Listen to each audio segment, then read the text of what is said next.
তো এখন দেখবো আমরা এআইবিবি এর ক্রেডিট অপারেশন এন্ড ম্যানেজমেন্ট কোম মডিউল এ থেকে এটা আমরা আলোচনা করব। যেহেতু প্রথম ক্লাস, প্রত্যেকটা সাবজেক্টের মডিউল এ আলোচনা হবে।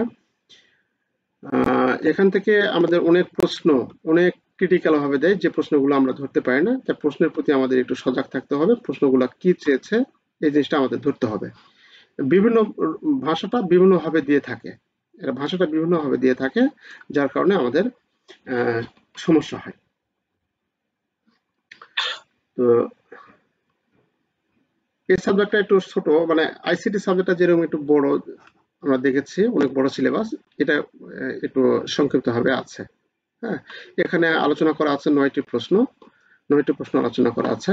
এই 9টি প্রশ্ন আমরা একটু দেখব ভালোভাবে। 9টি প্রশ্নগুলি হচ্ছে ব্যাংকের ঋণ গ্রহীতা কত প্রকার, ঋণ গ্রহীতার ধরন বা ঋণ গ্রহীতার প্রকারভেদ আলোচনা করুন। এখানে কত প্রকার আছে, আপনার আসতে পারে ব্যাংকের ঋণ গ্রহীতার ধরন আলোচনা করুন। তখন ধরুন আপনি তো পড়ে গেছেন কত প্রকার, তো ধরনই তো হচ্ছে কত প্রকার, একই কথাই, তাই না?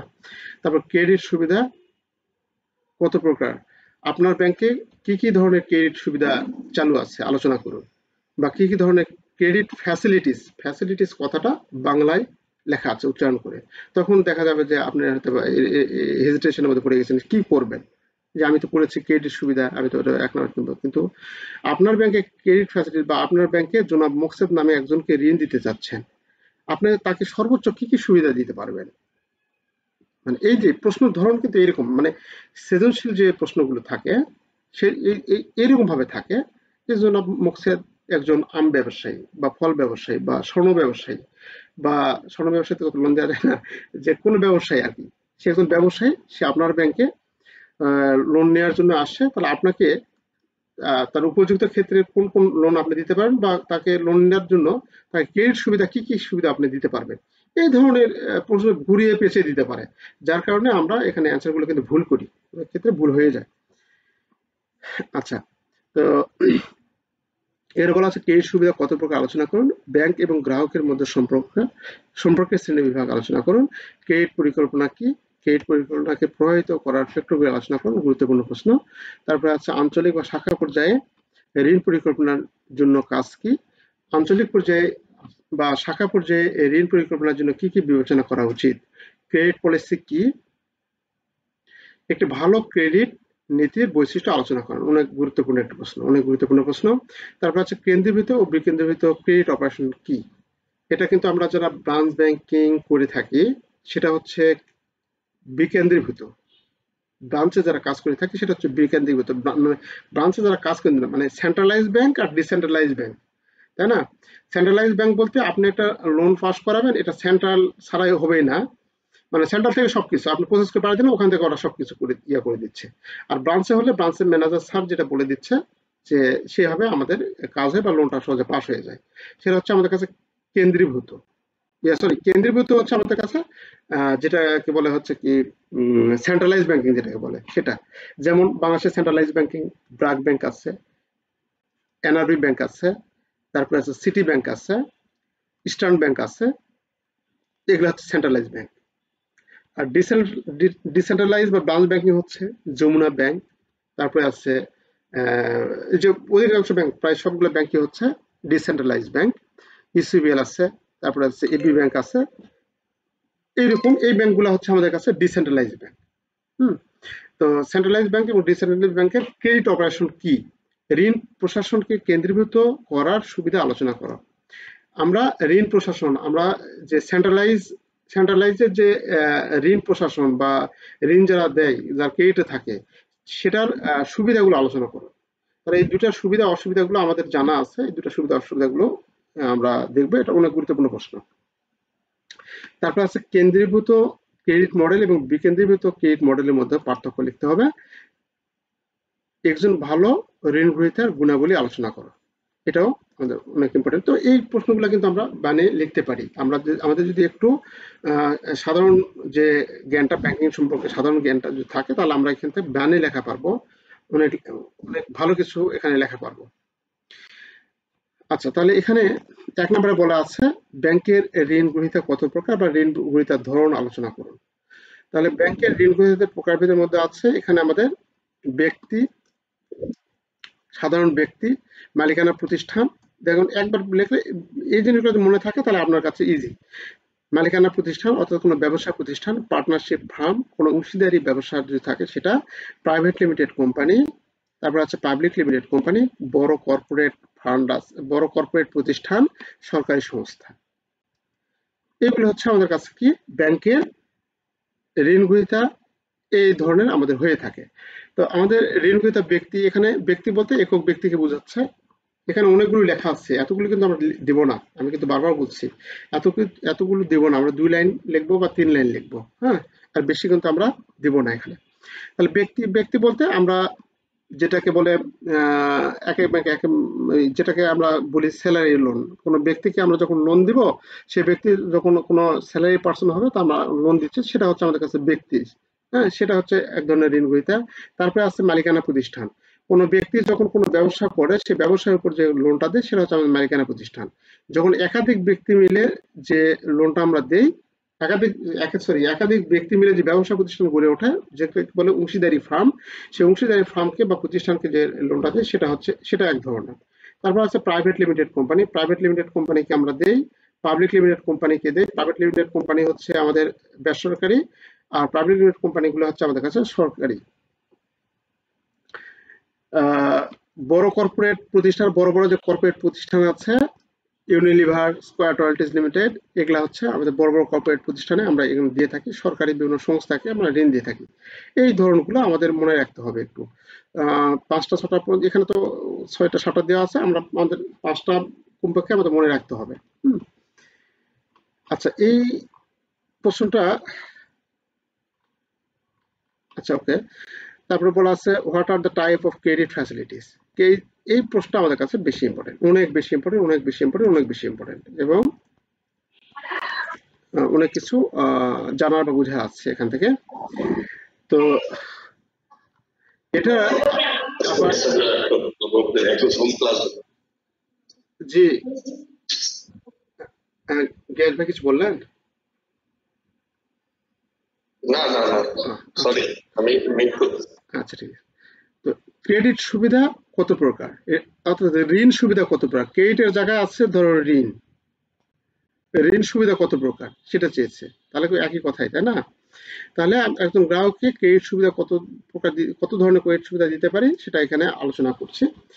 তো এই ক্রেডিট সুবিধা যারা ক্রেডিটে কাজ করে তারা কিন্তু এই সাবজেক্টটা তাদের কাছে অনেক ইজি লাগবে, এবং তারা অনেক ভালো বলতে পারবে, মানে আমার চেয়ে অনেক বেশি ভালো বলতে পারবে যারা বিশেষ করে ক্রেডিটে কাজ করে। আর ব্যাংকের ম্যানেজার প্রত্যেক ম্যানেজার এই বিষয়গুলোতে আরো বেশি অবগত, তারা ভালো বলতে পারবে। তো আমরা একটু এখানে আলোচনা করি, আমাদের বইয়ে যেটা আলোচনা করা আছে। বইয়ে বাণিজ্যিক ব্যাংকগুলো বিভিন্ন আকারে ঋণ বা অগ্রিম প্রদান করে থাকে। সকল প্রকার ক্রেডিট সুবিধাকে বিস্তৃতভাবে 2টি গ্রুপে ভাগ করা যায়, একটা হচ্ছে ফান্ডেড আর একটা হচ্ছে নন ফান্ডেড, তাই না? যেটা আমরা ব্যাংকে কিন্তু এত পরিচিত শব্দ এই ফান্ডেড আর নন ফান্ডেড, মানে যারা ক্রেডিটে কাজ করে না, ক্রেডিট ভাইদের এই কথা শুনে ফান্ডেড কত নন ফান্ডেড কত, মানে ম্যানেজার, প্রত্যেকটা ব্রাঞ্চের ম্যানেজার, আমি আমার পাস্ট এক্সপিরিয়েন্স থেকে বলছি যে ম্যানেজার ওই ক্রেডিটের যে ভাইরা কাজ করবে সে ভাইদের ডাকে বলবেই যে ফান্ডেড কত, নন ফান্ডেড কত, প্রত্যেকদিন এই আলোচনা চলবেই থাকবে আর কি, ব্যাংক থেকে বের হয়ে যাওয়ার সময় আলোচনা থাকেই। তাহলে এই ফান্ডেড এবং নন ফান্ডেড কথা যারা আমরা ক্রেডিটের সাথে সম্পর্কিত না, তারা কিন্তু আমরা জানি যে ফান্ডেড কি নন ফান্ডেড কি। তাহলে এই ফান্ডেড লোনগুলো হচ্ছে, যেটা বলা আছে যে ফান্ডেড ক্রেডিট এমন এক ধরনের ক্রেডিট সুবিধা, এটা দ্বারা কিন্তু আমরা বুঝতে পারছি ফান্ডেড ক্রেডিট মানে ফান্ডেড লোন, একটা ফান্ডেড এগেনস্টে যেটা লোনটা আমরা দিচ্ছি। তাহলে এটা বলা আছে এরকম যে ফান্ডেড ক্রেডিট হলে এমন এক ধরনের ক্রেডিট সুবিধাকে বোঝায় যেখানে ঋণদাতা ঋণ গ্রহীতাকে নির্দিষ্ট পরিমাণের জন্য প্রকৃত তহবিল বা ক্রেডিট প্রদান করে। এই ক্ষেত্রে ঋণ গ্রহীতা অবিলম্বে তহবিল ব্যবহার করতে পারেন। তহবিল যুক্ত ক্রেডিট সুবিধাগুলি নিম্ন আলোচনা করা হলো, মানে ফান্ডেড যুক্ত যে ক্রেডিট সুবিধা নিম্ন আলোচনা করা হলো। এটি হচ্ছে লোন। ঋণ হলো একটি নির্দিষ্ট পরিমাণ অর্থ, এখানে অনেক বড় লেখা আছে, এখান থেকে এদের মধ্যে লেখা আছে, এত কিছু আমরা লিখবো না, 1 লাইন বা 2 লাইন লিখবো, সময় পাবো না কিন্তু, এটা অনেক বড় প্রশ্ন এবং গুরুত্বপূর্ণ প্রশ্ন। ঋণ হলো একটি নির্দিষ্ট পরিমাণ অর্থ একসঙ্গে প্রদান করে যা পূর্ব নির্ধারিত সময়ের মধ্যে সুদের সাথে নির্দিষ্ট মাসিক কিস্তিতে বা এককভাবে পরিশোধযোগ্য।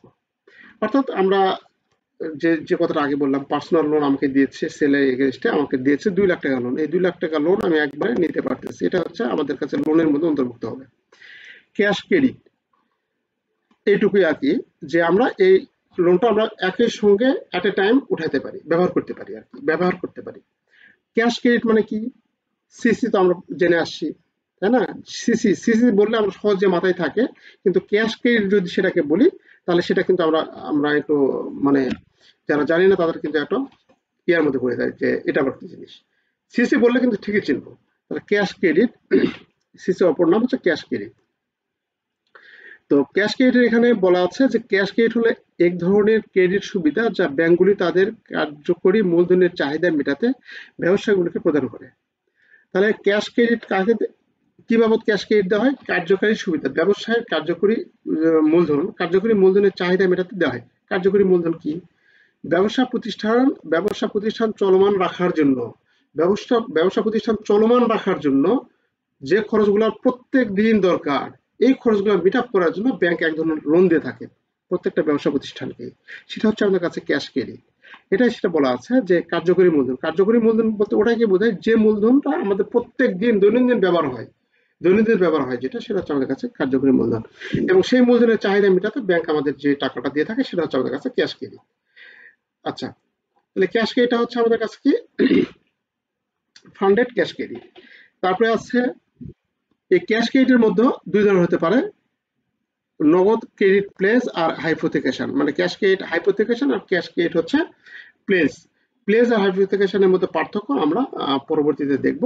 এই দুটো না দেখলেও সমস্যা নেই, না লিখলেও সমস্যা নেই, আপনি কিন্তু ক্যাশ ক্রেডিটের এই পয়েন্টটা আমাদের তুলে ধরতে হবে। ক্যাশ ক্রেডিটকে 2 ভাগে ভাগ করা যায়, প্লেস আর হাইপোথিকেশন। আচ্ছা, তো এখানে প্লেস হাইপোথিকেশনের মধ্যে পার্থক্য আমাদের পরবর্তী অধ্যায়ে আছে, সেখানে বিস্তারিত আলোচনা আছে, সেখানে আমরা এটা দেখব।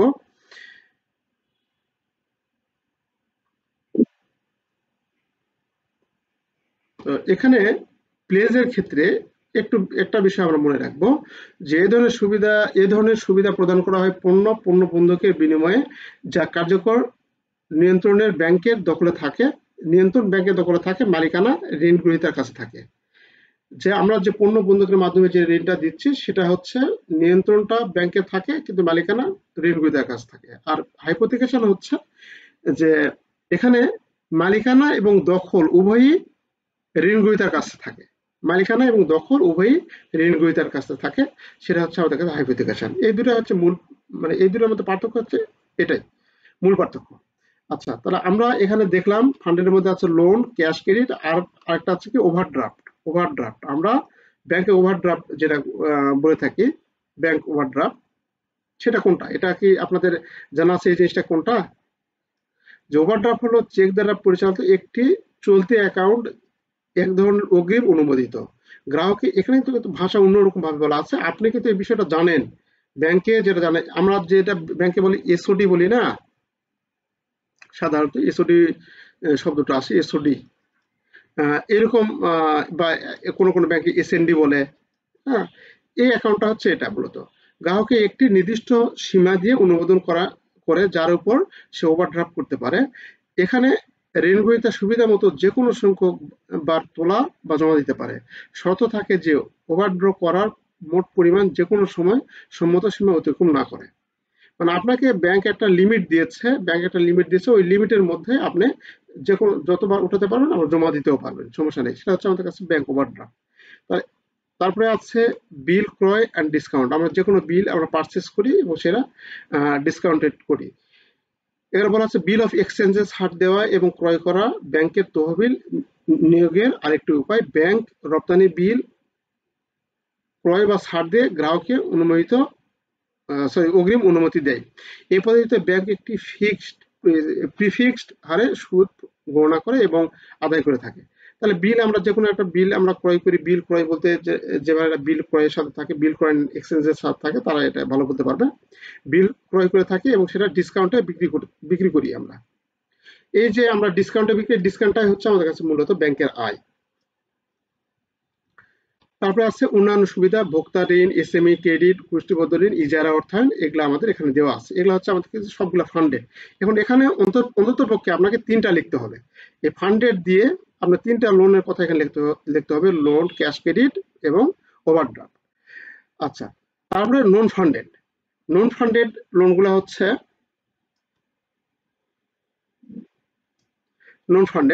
নন ফান্ডেড ক্রেডিট সুবিধার জন্য সরাসরি তহবিল জড়িত থাকার প্রয়োজন হয় না, মানে সরাসরি তহবিল আমাদের জড়িত থাকতে হবে ওইরকম না। এখানে বলা আছে যে নন ফান্ডেড ক্রেডিট বলতে এক ধরনের ক্রেডিট সুবিধা বোঝায় যেখানে ঋণদাতা ঋণগ্রহীতাকে গ্যারান্টি লেটার অফ ক্রেডিট বা অন্যান্য আনুষঙ্গিক বাধ্যবাধকতা বিনিময়ে ঋণ প্রদান করে। আমরা এর আগে ব্যাংকে নাম শুনেছি বিভিন্ন যে লেটার অফ ক্রেডিট বিশেষ করে যেটা ঠিকাদারকে দেওয়া হয়, তাই না? ব্যাংকে যারা আমি আগেই বলছি, এটা ক্রেডিটের যে ভাইটা, সে ভাইরা কিন্তু সবচেয়ে ভালো জানবে। আর আমরা যারা আছে আমরা হয়তো শুনছি, যারা জীবিত কাজ করি তারা শুনছি নন ফান্ডেড জিনিসটা কি সেটা এখন এখানে দেখুন যে কোনো কিছুর এগেনস্টে এখানে আমরা দিচ্ছি তাকে যে গ্যারান্টি দিচ্ছি লেটার অফ ক্রেডিট যেটা বলে এলসি বা অন্যান্য আনুষঙ্গিক বাধ্যবাধকতার বিনিময়ে ঋণটা প্রদান করা হয়। যে অন্যান্য আনুষঙ্গিক বাধ্যবাধকতা বা কোনো এফডিআর এর, মানে ধরুন একটা ব্যাংক গ্যারান্টি একজন নিতে আসে, একজন ঠিকাদার ব্যাংক গ্যারান্টি নিতে আসে, আমরা তাকে ব্যাংক গ্যারান্টি মানে কি? ব্যাংক গ্যারান্টি দিচ্ছে। ব্যাংক গ্যারান্টি হচ্ছে একটা লেটার, একটা চিঠি, যে ব্যাংক তাকে গ্যারান্টি দিচ্ছে যে সে যদি, এই ব্যক্তি যদি টাকা পরিশোধ করতে না পারে, আমরা এবি ব্যাংক বা আমরা এনআরবি ব্যাংক বা আমরা সোনালী ব্যাংক বা আমরা যমুনা ব্যাংক, যে ব্যাংক হবে হোক, আমরা এই টাকাটা পরিশোধ করতে বাধ্য। এটা হচ্ছে ব্যাংক গ্যারান্টি। কিন্তু এই ব্যাংক গ্যারান্টি কখন দিবে ব্যাংক? অবশ্যই ব্যাংকে এমনি দিয়ে দিবে না। ব্যাংক অবশ্যই ধরুন এরকম কোনো ব্যাংকের কাছ থেকে, কোনো ব্যক্তির কাছ থেকে 2 কোটি টাকা এফডিআর নিয়েছে, ফান্ড নিয়েছে, 2 কোটি টাকা ফান্ড নিয়েছে। সে ঠিকাদার যখন কোনো কাজ করবে বা কোনো ব্যক্তি যখন কোনো কিছু ক্রয় করবে, সেই ক্ষেত্রে ওই ব্যাংক গ্যারান্টিটা, এই ব্যক্তির ব্যাংক গ্যারান্টির প্রয়োজন, এই ব্যক্তি বলছে একটা ব্যাংক গ্যারান্টির প্রয়োজন, তখন এই ব্যক্তি কি করবে? ব্যাংকে আসে 2 কোটি টাকা এফডিআর এর এগেইনস্টে একটা, ধরুন 1 কোটি টাকার একটা বা 1.5 কোটি টাকার একটা ব্যাংক গ্যারান্টি ব্যাংকের কাছ থেকে নিল। যে ব্যাংকে বললো, ব্যাংক একটা লেটার বা চিঠি দিল এমুক ব্যক্তিকে যে আমরা, সে যদি মিস্টার ক যদি টাকা পরিশোধ না করে, তাহলে আমরা অবশিষ্ট টাকা তাদের 1,50,00,000 টাকা বা 1,20,00,000 টাকা আমরা পরিশোধ করতে বাধ্য। অর্থাৎ ব্যাংক যে প্রতিশ্রুতিটা দিচ্ছে সেটা হচ্ছে ব্যাংক গ্যারান্টি। অবশ্যই একটা নির্দিষ্ট কোনো কিছু সম্পদের বিনিময়ে, কোনো এফডিআর হোক, কোনো ডিপোজিট অ্যাকাউন্ট হোক, কোনো অ্যাসেট হোক, সেটা বন্ধকের মাধ্যমে সেটা কিন্তু দিয়ে থাকে ব্যাংক। এটা হচ্ছে আমাদের কাছে নন ফান্ডেড। এর মধ্যে এই নন ফান্ডেড গুলোর মধ্যে আছে এখানে লেটার অফ ক্রেডিট মানে এলসিতেও এরকম ঠিক এরকম গ্যারান্টি ব্যবহার হয় আমাদের। এলসিতে একটা ব্যাংক যখন এলসির গ্যারান্টি প্রদান করে, তখন কিন্তু বিক্রেতা বা ক্রেতাকে যখন আশ্বস্ত করে, তখন কিন্তু ব্যাংক অবশ্যই সেই ক্রেতার কাছ থেকে সেই পরিমাণ ভ্যালু ব্যাংকে জমা রাখে। জমা এগেনস্টে কিন্তু এটা তারা জমা থাকার ফলে তারা আশ্বস্ত করে। বিষয়টা এরকম যে এলসির ক্ষেত্রে ক্রেডিটের ভাই যারা আছে তারা ভালো, আরো আমার চেয়ে ভালো বলতে পারে। ধরুন মিস্টার ক সে জার্মান থেকে কোনো একটা মেশিন নিয়ে আসবে, জার্মান থেকে একটা মেশিন বাংলাদেশে নিয়ে আসবে, বাংলাদেশের যে জার্মান থেকে মেশিন নিয়ে আসতেছে, এখন জার্মানের যে বিক্রেতা সে বলছে যে আমার তার গ্যারান্টি প্রয়োজন, লেটার অফ ক্রেডিট প্রয়োজন। তাহলে এই লেটার অফ ক্রেডিটটা কি করবে? এই যে লোকটা, বাংলাদেশের যে লোকটা, সে ব্যাংকে গিয়ে একটা ব্যাংকের কাছ থেকে এরকম লেটার অফ ক্রেডিট বা ব্যাংক গ্যারান্টি সংগ্রহ করে কি করবে? এটা আমাদের ব্যাংকের মাধ্যমে কি করবে? সেই ব্যাংকে দিবে। আমাদের দেশের যে ব্যাংক, এই দেশের যে ব্যাংকটা আছে সেই ব্যাংকে দিবে যে সমস্যা নাই, এই যদি টাকা পরিশোধ না করে তাহলে আমরা দিব। মানে এরকম ভাবে এলসির কার্যক্রমগুলো পরিচালিত হয়। তাহলে এলসিটা হচ্ছে আমাদের কাছে নন ফান্ডেড অর্থায়ন বা ঋণ। আচ্ছা, তো তারপর এখানে আছে লেটার অফ ক্রেডিট, তারপর আছে bank guarantee, bid bond, bank guarantee, performance bond. Bank guarantee আবার 2 ধরনের হয়ে থাকে, বিড বন্ড এবং পারফরমেন্স বন্ড। তো এখানে যেটা বলা আছে যে এক ধরনের ব্যাংক গ্যারান্টি যা ব্যাংক তার ক্লায়েন্টদের বেশিরভাগ ঠিকাদার যে কথা বললাম পক্ষ থেকে জারি করে, যাতে তাদের দরপত্র বা বিড জমা দিতে সক্ষম হয়। বিড বন্ড ইস্যু করার জন্য ব্যাংক সাধারণত ক্লায়েন্টের কাছ থেকে নগদ মার্জিন এবং কাউন্টার গ্যারান্টি গ্রহণ করে। অবশ্যই নগদ মার্জিন এবং কাউন্টার গ্যারান্টি গ্রহণ করে। নগদ মার্জিন বলতে একটা নির্দিষ্ট পরিমাণ টাকা সে জমা রাখে, ব্যাংকে জমা রাখে। আর ব্যাংক গ্যারান্টি পারফরমেন্স বন্ড হচ্ছে ক্লায়েন্টের পক্ষে একটি বন্ড বা গ্যারান্টি ইস্যু করে যা ক্লায়েন্টের চুক্তি অনুযায়ী কাজ করবে বা ব্যাংক ক্লায়েন্ট পারফরমেন্সের মানে খারাপ পারফরমেন্সের কারণে যে ক্ষতি হতে পারে তার ক্ষতিপূরণ দিবে। এই ধরনের বন্ড ইস্যু করার সময় ব্যাংক তার অবস্থান সুরক্ষিত করতে গ্রাহকের কাছ থেকে একটি নির্দিষ্ট পরিমাণ নগদ মার্জিন এবং কাউন্টার ক্ষতিপূরণ নিয়ে থাকে, ওই আগেরটার মতোই। বিলম্বিত payment guarantee, bank guarantee, custom অবগারি গ্যারান্টি এরকম দেওয়া আছে। তবে এখানে আমরা দুইটা আলোচনা করবো, নন ফান্ডেড এর ক্ষেত্রে দুইটা আলোচনা করবো, একটা হচ্ছে লেটার অফ ক্রেডিট আর একটা হচ্ছে ব্যাংক গ্যারান্টি। এই দুটোই আমরা এখানে আলোচনা করব। তাহলে আমরা মোটামুটি যদি ক্রেডিটকে যদি ভাগ করি তাহলে একটু চোখ বন্ধ করে যদি আমরা একটু দেখি যে ফান্ডেড এর মধ্যে আছে কি লোন, ক্যাশ ক্রেডিট আর overdraft. Loan, cash credit, overdraft এই তিনটা। আর নন ফান্ডেড এর মধ্যে আছে কি লেটার অফ ক্রেডিট এবং হচ্ছে আমাদের ব্যাংক গ্যারান্টি, এই দুইটা। আচ্ছা, তো তারপরে আছে ব্যাংকার এবং গ্রাহকদের মধ্যে সম্পর্কে শ্রেণীবিভাগ আলোচনা করুন। এখানে ব্যাংকার এবং গ্রাহকের মধ্যে সম্পর্কের শ্রেণীবিভাগ। সম্পর্ক বিভিন্ন ধরনের সম্পর্ক এখানে আমাদের সৃষ্টি হয় ব্যাংকার এবং গ্রাহকের মধ্যে। দেনাদার পাওনাদারের যে সম্পর্ক থাকে ওই রকম। যদি কোনো এটা যদি ব্যাংক হয়, এই ব্যাংকে যদি আমরা বসে থাকি, এই ব্যাংকে যদি আমরা বসে থাকি, গ্রাহক কি করে এখানে আসে আমাদের টাকা জমা দেয়। তাহলে গ্রাহক ব্যাংকে টাকা জমা দিল, তাহলে ব্যাংকে টাকাটা আছে, তার মানে কি ব্যাংকের কাছ থেকে গ্রাহক টাকা পাবে। তাহলে এখানে যে দেনাদারের পাওনাদারের যে যেরকম সম্পর্কটা ঠিক ওই রকম গ্রাহক এবং ব্যাংকের মাধ্যমে মধ্যে দেনাদার এবং পাওনাদারের মধ্যে যেরকম সম্পর্ক ওই রকম সম্পর্ক বিদ্যমান। প্রিন্সিপাল এবং এজেন্ট, আমাদের মূল এবং এজেন্ট, আমাদের কোনো ধরুন কোনো প্রতিষ্ঠানের ক্ষেত্রে একটা হেড অফিস থাকে এবং আমাদের এজেন্ট থাকে, অনেক শাখা থাকে, তাই না? সেই এজেন্ট এবং শাখার প্রিন্সিপালের মধ্যে সরি হেড অফিস বা কোনো কোম্পানির যে কর্পোরেট অফিস এবং এজেন্ট শাখার মধ্যে যেটা সম্পর্ক, এরকম সম্পর্ক আমাদের এখানে বিদ্যমান মানে হতে পারে। ট্রাস্টি এবং সুবিধাভোগী, একজন ব্যাংকার শুধুমাত্র এক নির্দিষ্ট পরিস্থিতি একজন ট্রাস্টি হন। উদাহরণস্বরূপ যখন সংগ্রহের জন্য নগদ সংগ্রহের জন্য একটি চেক দেওয়া হয়, যতক্ষণ না আয় সংগ্রহ করা হয় তিনি চেকটি ট্রাস্টি হিসেবে ধরে রাখেন। জামিনদার এবং জামিনদাতা, ইজারাদাতা এবং ইজারাদাতা ঠিক ওই একই রকম। গ্রাহকের সাথে বিশেষ সম্পর্ক ব্যাংকের বাধ্যবাধকতা। গ্রাহকের সাথে আবার বিশেষ সম্পর্ক থাকতে আবার বাধ্যবাধকতা রয়েছে যে আপনি ব্যাংকিং সিস্টেম বাদে অন্য যে সম্পর্ক করবেন সবগুলো সম্পর্কে কিন্তু নীতি পরিপন্থী, ব্যাংকের নীতি পরিপন্থী। শুধুমাত্র ব্যাংকিং যে সেবাগুলো আছে এই সেবাগুলোর মাধ্যমে তাদের সাথে যে সম্পর্ক গড়ে ওঠে এইরকম সম্পর্ক গড়ে ওঠে আমাদের মাধ্যমে। কিন্তু এর বাইরে যদি আপনি সম্পর্ক করতে চান তাহলে সেটা কিন্তু আমাদের বাধাগ্রস্ত বা সমস্যার সৃষ্টি হতে পারে। তাহলে এখানে এই ব্যাংক এবং গ্রাহকের মধ্যে যথেষ্ট ভালো সম্পর্ক, মানে ব্যাংকের সাফল্য অর্জনের জন্য ব্যাংকার এবং গ্রাহকের মধ্যে যথেষ্ট ভালো সম্পর্ক থাকা প্রয়োজন। কিন্তু এই ব্যাংকিং সিস্টেমের বাইরে যখন আপনি কোনো গ্রাহকের সাথে সম্পর্ক করেন, যেমন গ্রাহকের সাথে বিশেষ সম্পর্ক, ব্যাংকারের বাধ্যবাধকতার যে সম্পর্কগুলো আছে সেই সম্পর্কগুলো একটি ব্যাংকের জন্য কতটি হুমকি স্বরূপ হতে পারে বা কতটি ভালো হতে পারে এই জিনিসগুলো আমাদের এখানে চাইতে পারে। এটাই যে চাইবে ওইরকম না, মানে গ্রাহকের সাথে যে ব্যাংকের সম্পর্ক, গ্রাহকের সাথে যে ব্যাংকের সম্পর্ক, এই সম্পর্কটা ব্যাংকের জন্য নেতিবাচক এবং ইতিবাচক প্রভাব আলোচনা করুন। এখানে নেতিবাচক প্রভাবগুলো আছে, নেতিবাচক প্রভাব আছে, তাই না?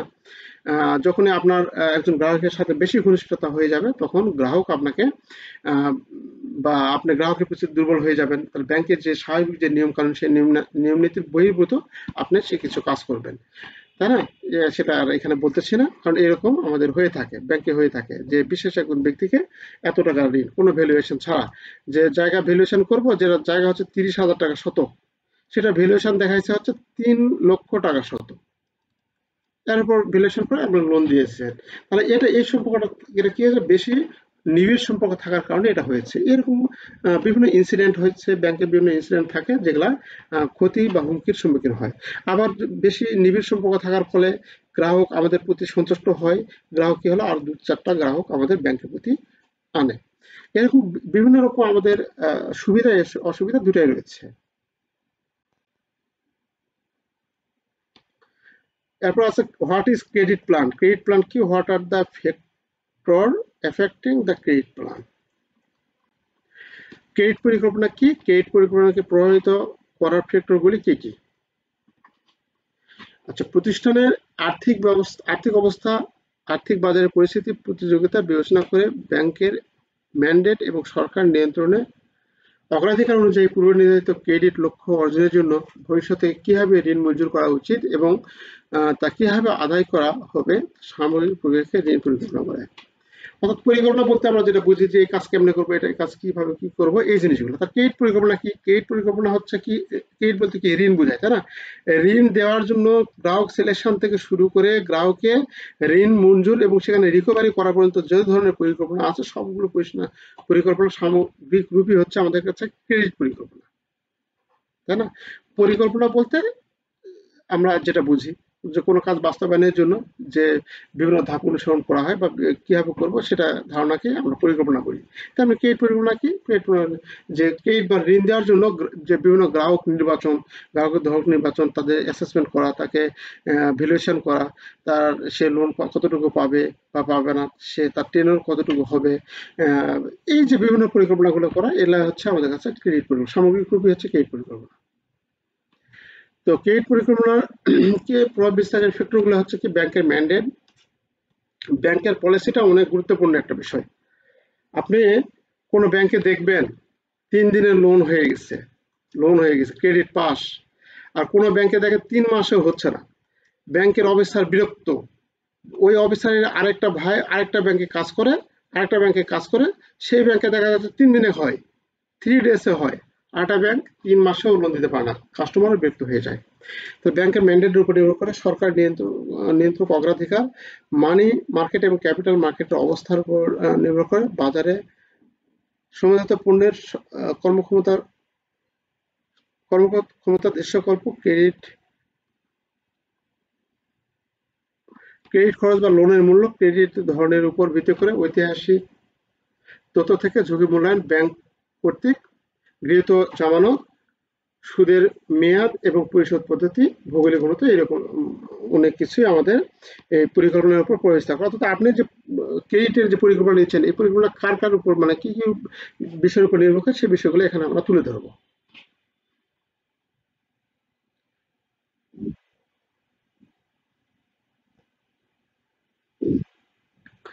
আঞ্চলিক পর্যায়ে বা শাখা পর্যায়ে ঋণ পরিকল্পনার কাজ কি, অথবা আঞ্চলিক পর্যায়ে বা শাখা পর্যায়ে ঋণ পরিকল্পনার জন্য কি কি বিবেচনা করা উচিত।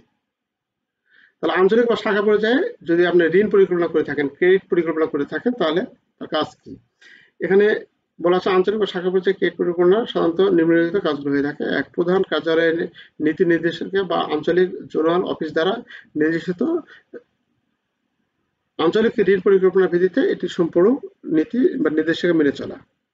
সংশ্লিষ্ট অঞ্চল শাখার প্রমাণ বা এলাকার নির্ধারণ এবং বিশ্লেষণ।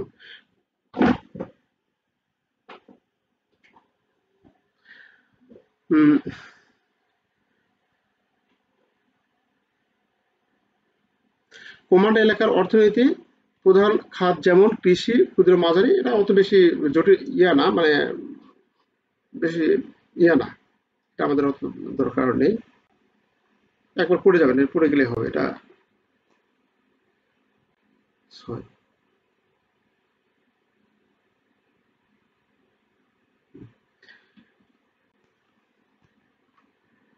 আচ্ছা, আজকে প্রথম দিন, আমি আর দেখাবো না, এটা পরবর্তীতে আমরা খুব দ্রুত গতিতে এগিয়ে যাব। আজকে এ পর্যন্তই থাকবে। কিছু মনে না, আমি প্রথম দিন আজকে একটু খুব অগোছালো হয়ে আছে, নোটপাতি অনেকে দেওয়া হয়নি, আমি নোটপাতিগুলো দিই একটু, আপনারা আমাকে একটু সময় দেন, ইনশাল্লাহ আমরা যে সময় আছে সে সময়ের মধ্যে ইনশাল্লাহ এটা অনেক কয়বার শেষ হবে ইনশাল্লাহ।